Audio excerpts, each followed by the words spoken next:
Yeah, I wish I could say the same for all my cantaloupes. Not quite the same, but they're doing okay. I don't actually know if these are cantaloupes that have survived. Oh, I just got bit by a mosquito. I don't know if these are cantaloupes that have survived or where I reseeded some cantaloupes about midway through the season. So that's kind of a... I might have to just pull some of these vines out and see. Because I really think the seed that I saved will be much more Bermuda resistant. Because I did not weed this bed at all. You know, and the plants on this side, I had 3 down here, they suffered pretty bad. There's a little bit of a vine still down there. And the plants up here, they suffered a little bit less bad, so it's hard for me to know if this is the stuff I seeded or if it's those plants that suffered less. Guess we'll find out. Ow. I just killed a mosquito. Where are these mosquitoes coming from? That's what I gotta figure out. Alright, let's keep going. A ton of these things I had to come pick. And you can tell there's a lot of seed in each one of those pots. I wish my green beans were this aggressive. I haven't really gotten the green beans to be quite as aggressive yet. Although I planted a lot more. This is where we've been picking the greens right here. You see all these little bright green ones? You pick it, and then it sends off more tender ones right here. And I'm pretty sure I'm just gonna work my way down and just eat as many of these little tender greens as I can eat right off the top. So delicious. But if you let them get a little too big, they're a little chewy. Probably good for you. Still gotta get all this late blood off, but it's looking a little better. Slowing down a little bit on me, I think. I don't want to pick today because moisture, it just rained, so that's probably why everything looks so good. Had some of these dying off, so just went ahead and planted underneath some little babies. We'll see if they do anything. I'm not seeing too many of them right now. They might have all died.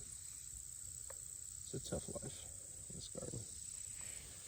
I realize if I baby stuff, you know, then the seed needs to be babied.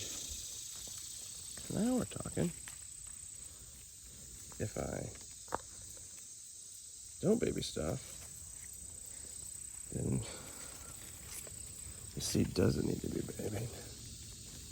Kind of a simple idea. See, none of these are really where I want them to be. And then this one's finished, and it didn't even really do what I wanted it to do.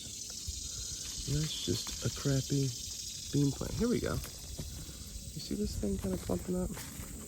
But it's a 2-beaner. I don't want a 2-beaner. I want a 6-beaner. Too thin. Why are my beans not plumping up? I want plump beans. I don't want this garbage. Maybe I should pick all the garbage beans off and just toss them. I don't know.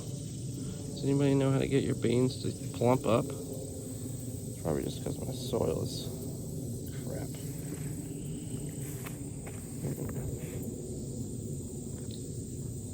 Green beans, white half runner, not plumping up.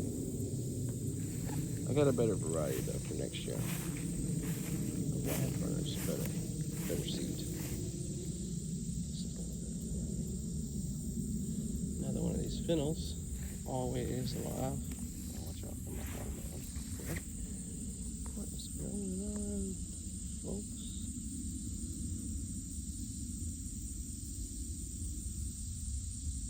You know, I thought about putting some of this in. See all these? In my spaghetti last night. Anybody put fennel in spaghetti? I used roux last night. Here's another look at this. Cowpeas. Oh, crap. I used roux last night for the first time, you know. It's kind of a mildly poisonous, I think.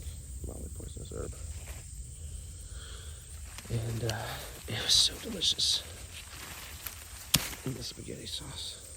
Just amazing. So this is poke. Oh, real juicy. Kind of irritating on your skin if you get it on there, but I'm used to it. We eat this stuff too. You catch it early before it starts reddening. But you gotta cook it a couple times. Actually, the secret is you just cook it for 1 minute the first time. And pull the water. Wait, no, that's not right.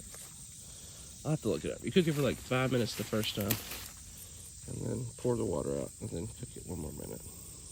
I don't know, the other way around. Cook it for 1 minute, and then pour the water out. After it's floured, I think the poison's already gotten too high in it.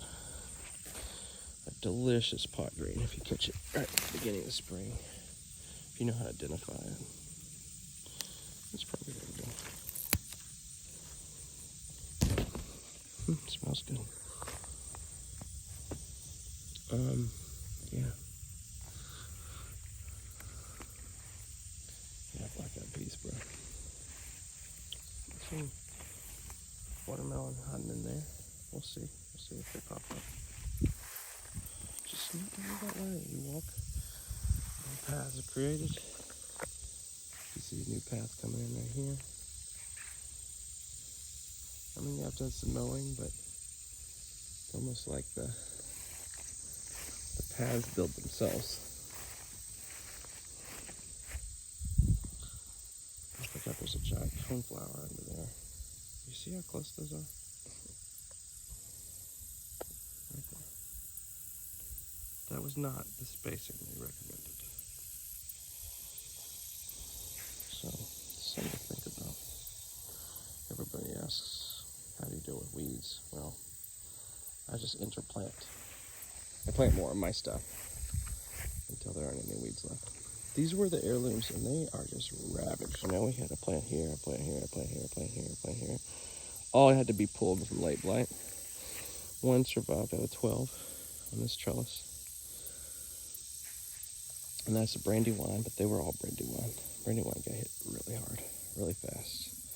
But I'm hoping it'll rebloom, make some more for me, and then save the seed and see. Because I do like the taste of brandywine.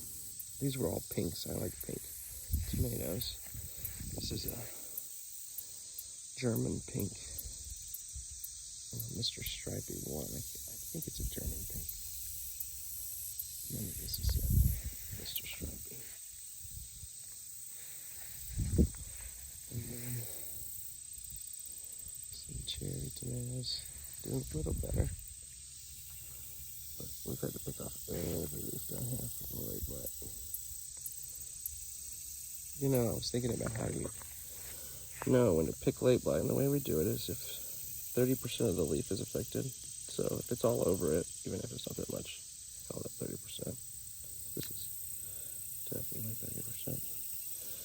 But then if 30% of the branch is affected, this whole branch, you know what I mean? If it's just on 30% of the leaves, you pull the whole branch, you know? Which I should do, but it's just juicy enough to not snap for me. There you go. And then if 30% of the plant is infected, we pull the whole plant. That's just an easy way to remember. When you're out there, you're not making a hard decision. I know it's hard enough to pull leaves off of your tomato plants. But I say all that to say with the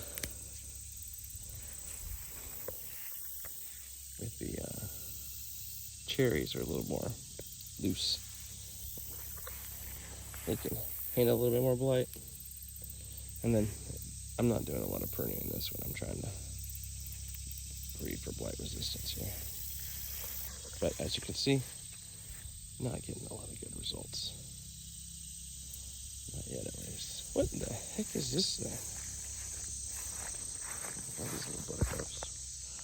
Random yellow flower. Who are you? That is a wild grass. Oh, interesting.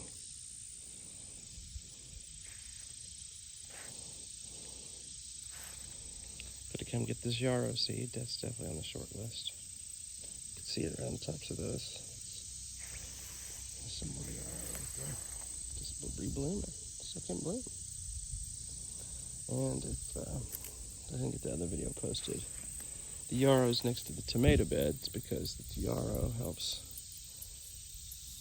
overwinter the trichogama wasps. But I think the most important part of that is you can't come in here and mow this, you know. I mean, I'm going to have my little walkway that I clear out right here.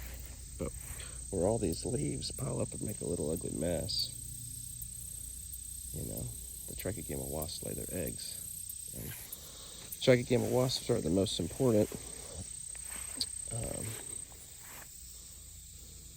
parasitoid for your tomato hornworms, which are pretty bad around here. I don't know if we're out of the woodworks on the light led yet. A nice of rain last night and kind of spread a little bit. That's all right. We needed the rain. You can't keep them alive forever. You just got to give up at some point. I mean, this is a great example of. I thought I would pick a little bit. I should have pulled the whole plant. Now that I don't have any left in this row, I left it, but I probably wasted too much time even picking it at this point. Make it worth what I get from it. Hello. Hello, friend. Why did my camera have such a hard time focusing? I hate this camera.